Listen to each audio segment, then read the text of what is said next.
Greetings, fellow travelers. This is the base called Wet Gold. And, well, it's called that name because it is a freshwater pumping station for replenishment of starships.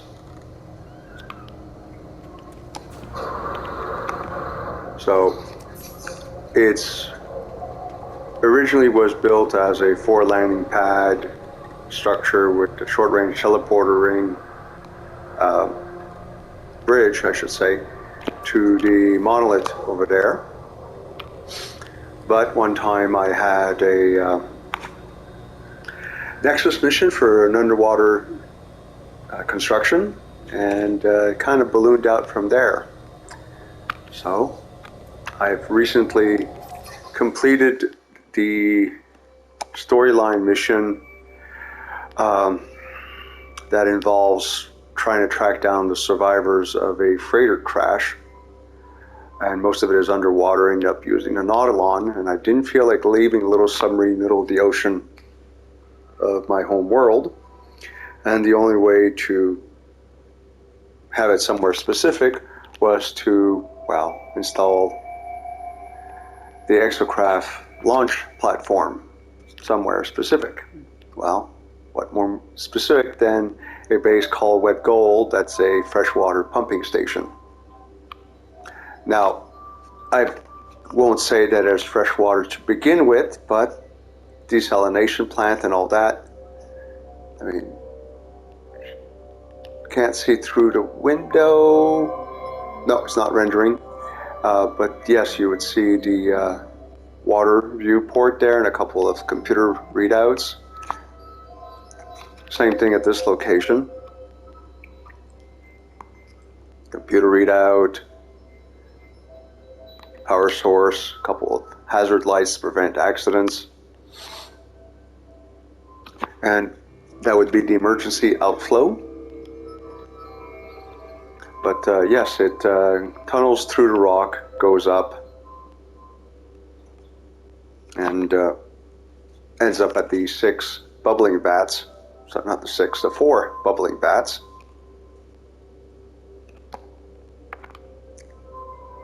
And wrong button. Here we go. So, yes.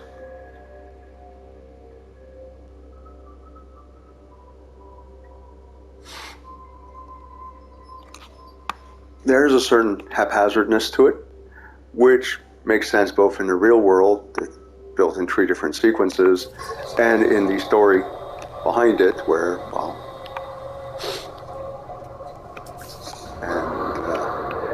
let's have a look about. Yes, of course, since there's a lot of cash transacted, there's a security office, and he has a lockbox. Wet Gold by George Lucas Lyde.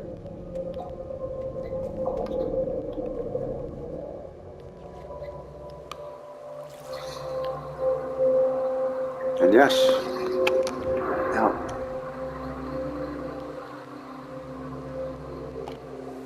interesting, I was somewhere else today, and I think it's Endless Love. And you think that once you've done this, you'd never be able to do it again. And maybe it's, the reset, or maybe it's something having to do with the amount of time since, but yeah.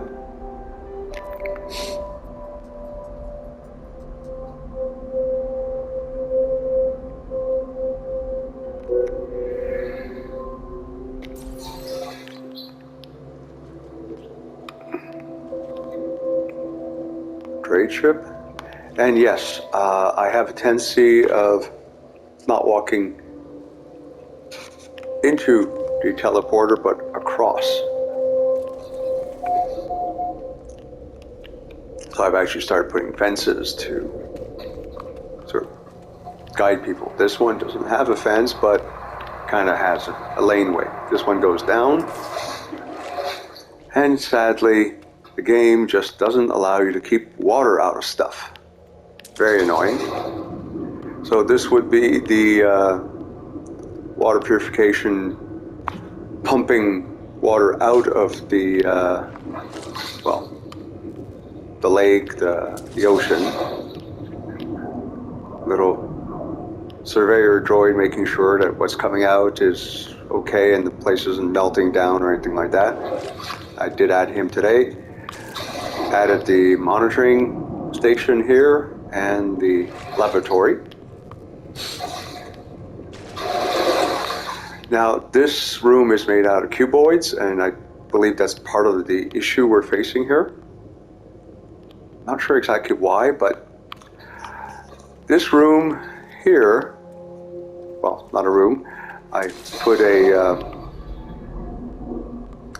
one of those structures here so I could reference the platform, deleted it, and then placed down the exocraft terminal. Now, unlike the other ones, these guys are not, you know, perpendicular or parallel to him. They're at an angle. So actually getting him 90 degrees perpendicular to the structure was a bit of touch and go. Oh, what the heck.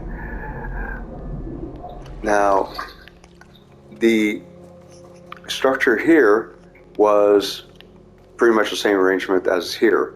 Cuboid floor with a prefab structure over it, and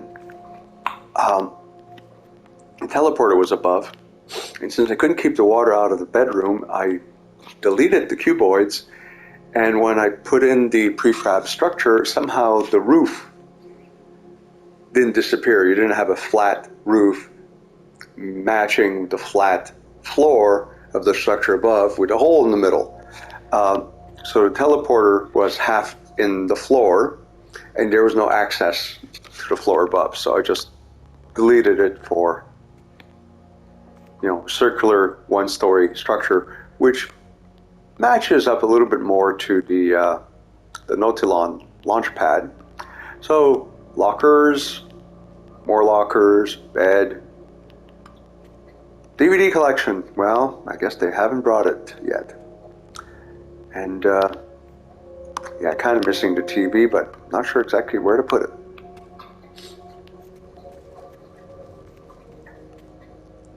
In the last section, and this threw me off, the one in the middle is only one floor.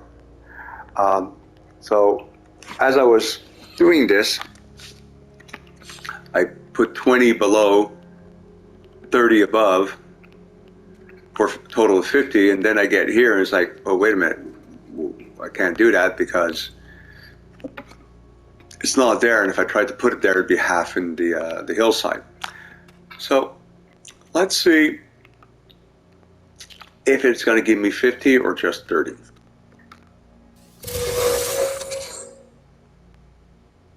Oh, cool. Okay, so somewhere around here is one plant too many, and this, there it is. Okay, so from now on it should be 50, and same mistake here again. All right, so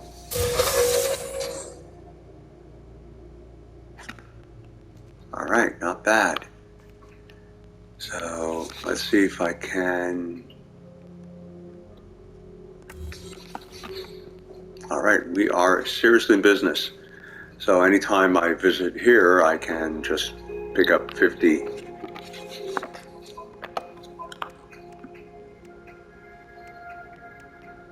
Well, that's a little bit embarrassing. I picked up 50, and where are they?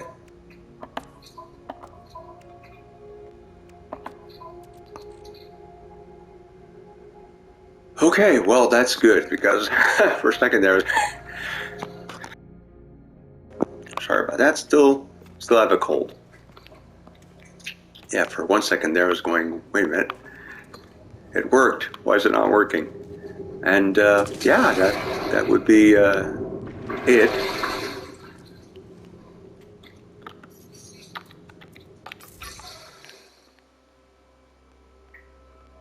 let's have a look underwater. So yeah, it almost looks like globes. I had to wire glitch the planter because the floors somehow don't match up properly because they are wire glitched in place, which meant I literally had to wire glitch every plant because the little plant receptacles were not there. They were buried in the flooring of the lower part. So yeah, there's 4 in the planter and 16 around. I temporarily put a door and removed it when I was done. And yeah, this guy, there's the pumping station. There's the inlet. Water gets treated and pumped and goes up and across to the second pumping station, which sends it over there, and then it goes up. And I was very happy with my visit because this time there's not a single fish that went through, which is very, very disconcerting and very ruins the immersion. I don't understand why they cannot code a simple exclusion rule. NPCs, be they plants, people, animals, dust bunnies, whatever, don't just go through walls. Just, when somebody builds a structure, it's permanent, it's a barrier. I don't know why they can't program that. It's very, very annoying.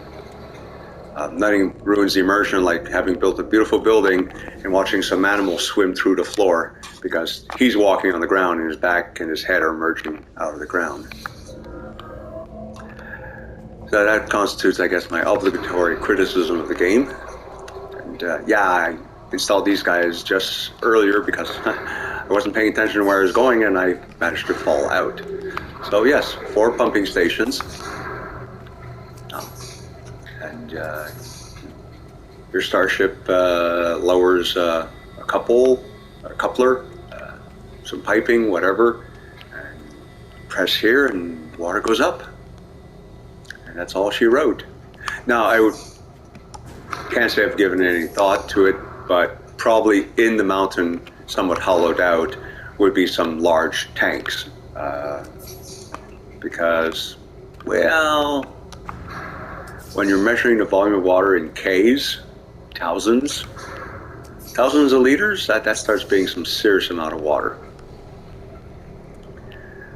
And without further ado, I'm going to leave you to it.